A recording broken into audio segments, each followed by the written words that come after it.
तो स्टूडेंट्स, मैं डॉक्टर पवन आज आप लोगों के सामने एक नया सीरीज शुरू कर रहा हूं क्लास 12th के लिए। हर एक चैप्टर से मोस्ट इंपॉर्टेंट एमसीक्यूज लेके आएंगे जो कि प्रीवियस ईयर्स में जनरली आए हुए क्वेश्चंस हैं, या तो यही क्वेश्चन आए हुए हैं या इस टाइप के क्वेश्चंस आए। क्वेश्चंस को अच्छे से प्रैक्टिस कर लेंगे सो दैट अगर इस टाइप से क्वेश्चंस आए तो आप एग्जाम में इजीली सॉल्व कर लें। तो सीधे हम लोग चलते हैं अपने क्वेश्चंस पे। तो हमारा फर्स्ट क्वेश्चन है कि लेट ए इक्वल टू 3, 5। ये कोई सेट है जिसमें दो एलिमेंट्स है 3 और 5। तो पूछ रहा है number of reflexive relations of A. इसके नंबर ऑफ रिफ्लेक्सिव रिलेशंस कितने होंगे? तो नंबर ऑफ एलिमेंट्स हमारे कितने हैं? 1 और 2। नंबर ऑफ एलिमेंट्स अगर 2 हैं तो इसको हम लोग 2 लिख सकते हैं। तो नंबर ऑफ रिफ्लेक्सिव रिलेशंस जो होता है इसका फार्मूला होता है 2 to the power n² minus n। बहुत ही इंपॉर्टेंट क्वेश्चन है, 2-3 बार आ चुका है। तो इसको हम लोग सॉल्व करते हैं। 2 to the power n², n की वैल्यू 2 है तो 2 का square minus 2, that is 2 to the power 4 minus 2, that is 2 square. 2 square की वैल्यू 4। मतलब नंबर ऑफ रिफ्लेक्सिव रिलेशंस जो होंगे वो 4 होंगे। तो आपका ऑप्शन भी करेक्ट ऑप्शन हो जाएगा। नेक्स्ट क्वेश्चन देखते हैं। If a equal to 1, 2, 3 and b equal to xy, तो बोल रहा है then total number of relations from a to b। a to b में टोटल कितने रिलेशन होंगे ये पूछ रहा है। तो number of relations from a to b, अगर a में m एलिमेंट है और b में n एलिमेंट है तो number of relations from a to b जो होता है वो होता है m क्रॉस n।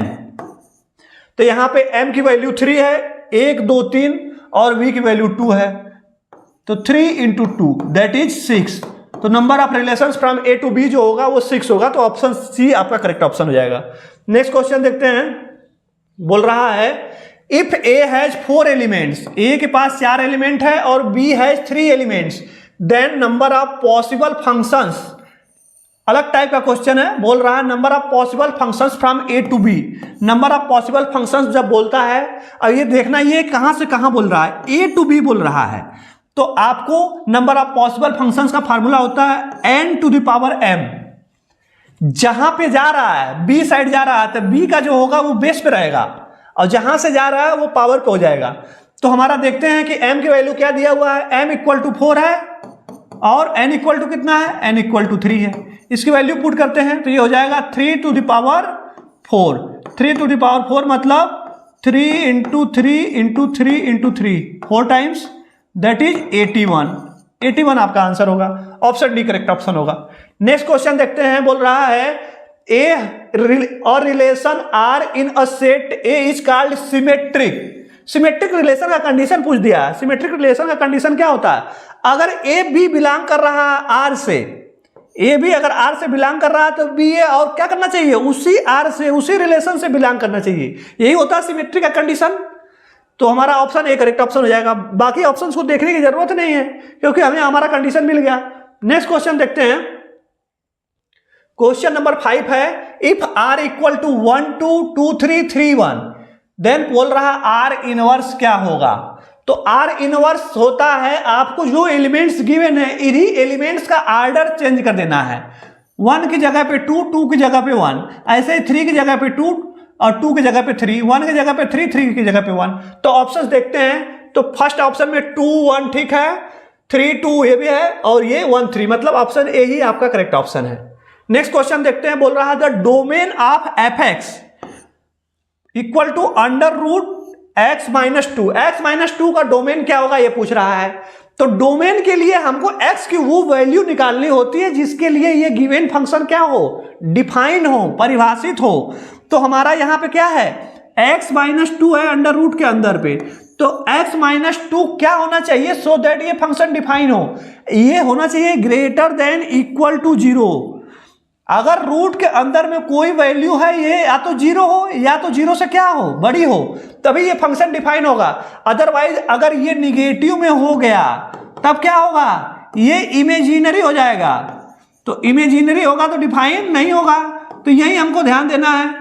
डोमेन निकालते समय यही ध्यान देना होता है कि फंक्शन क्या हो, डिफाइन हो। तो हमारा x माइनस 2 क्या होना चाहिए, ग्रेटर देन और इक्वल टू 0। तो -2 दोनों साइड ऐड कर देंगे आप। इनइक्वालिटी सॉल्व करते समय ऐसे ही करते हैं तो ये हो जाएगा x is greater than equal to 2। Options देखते हैं, ऑप्शन ए दिया है, ऑप्शन ए करेक्ट ऑप्शन है। नेक्स्ट क्वेश्चन देखते हैं, बोल रहा है if the set A contains m elements and set B 5 element, set B contains 6 element, then number of 1-to-1 and onto mapping, 1-to-1 and onto mapping पूछ रहा है। इसके लिए कंडीशंस होता है, 2 कंडीशन होते हैं। अगर हमारा कोई सेट ए है उसमें m एलिमेंट है और सेट बी है उसमें n एलिमेंट है, तो बोल रहा है कि कंडीशन जो फर्स्ट होता है कि यदि n इक्वल टू m है तो number of 1-1 and onto mapping जो होता है वो n फैक्टोरियल या m फैक्टोरियल दोनों होगा। क्यों? क्योंकि n इक्वल टू m है, तो आइदर n फैक्टोरियल कहिए चाहे m फैक्टोरियल कहिए। ये कब होगा? जब दोनों इक्वल होंगे तब, और दोनों जब इक्वल नहीं होंगे तो number of 1-1 and onto mapping जो होगा वो होगा 0। अब अपने क्वेश्चन के लिए हम लोग देखते हैं कि यहां पे क्या है। यहां पे m की वैल्यू आपका गिवन है 5 और n की वैल्यू क्या है? n की वैल्यू है 6। तो क्या m और n इक्वल है? तो नहीं, m और n इक्वल नहीं है। मतलब number of 1-1 and onto mapping क्या हो जाएगा? डी हो जाएगा आपका option correct answer. Next question देखते हैं, बोल रहा है let r be the relation in the set n given by r equal to A B such that a equal to b -2 where b is greater than 6, b 6 से बड़ा है। तो आपको करेक्ट ऑप्शन चूज करना है। NCERT book का question है but ये कई बार आया हुआ है।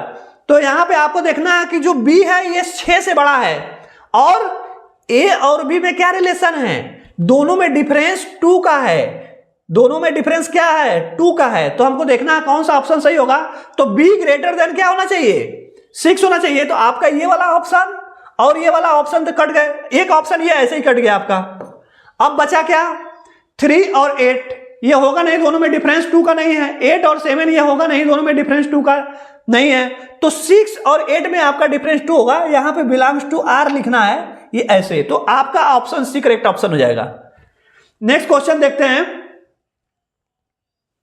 बोल रहा है the number of reflexive relations on a set which elements 3 elements दिया हुआ है। क्वेश्चन 1 हम लोग अभी किए हैं, वहां पे क्वेश्चन का लैंग्वेज अलग था, यहां पे क्वेश्चन का लैंग्वेज अलग है बट क्वेश्चन सेम कंसेप्ट पर है। क्वेश्चन सेम कंसेप्ट में क्या है? बोला है नंबर ऑफ एलिमेंट्स यहां पे 3 हैं, नंबर ऑफ एलिमेंट्स 3 हैं, तो नंबर ऑफ रिफ्लेक्सिव रिलेशंस क्या अभी भी मैं बताया 2 to the power n square minus n। तो 2 टू वैल्यू पुट करते हैं, 2 to the power n square मतलब 3 का स्क्वायर माइनस 3, ये हो जाएगा 2 टू द पावर 3 जा 9 माइनस 3 करेंगे तो 6, 2 टू द पावर 6। पावर में आंसर नहीं है, गुणा करके दिया, कोई बात नहीं, इसको कर लेते हैं 2 इंटू 2 इंटू 2 3 टाइम्स, फिर 3 टाइम्स और लिख लेंगे 2 इंटू 2 इंटू 2। इसी को मल्टीप्लाई करना है तो ये हो जाएगा 8 और ये हो जाएगा 8 का 8 में गुणा करेंगे तो 64 आएगा। ऑप्शन भी आपका करेक्ट ऑप्शन हो जाएगा। लास्ट क्वेश्चन देखते हैं, बोल रहा है if f(x) equal to 1/x, तो बोल रहा है डोमेन पूछा हुआ है इस फंक्शन का भी। अभी हमने देखा कि कोई भी फंक्शन जिस वैल्यूज के लिए डिफाइन होता है वही उसका डोमेन होता है। तो हमारा यहाँ पे फंक्शन क्या है? फंक्शन हमारा वहां यहाँ पे है 1/x। तो ये फंक्शन किसके लिए डिफाइन होगा?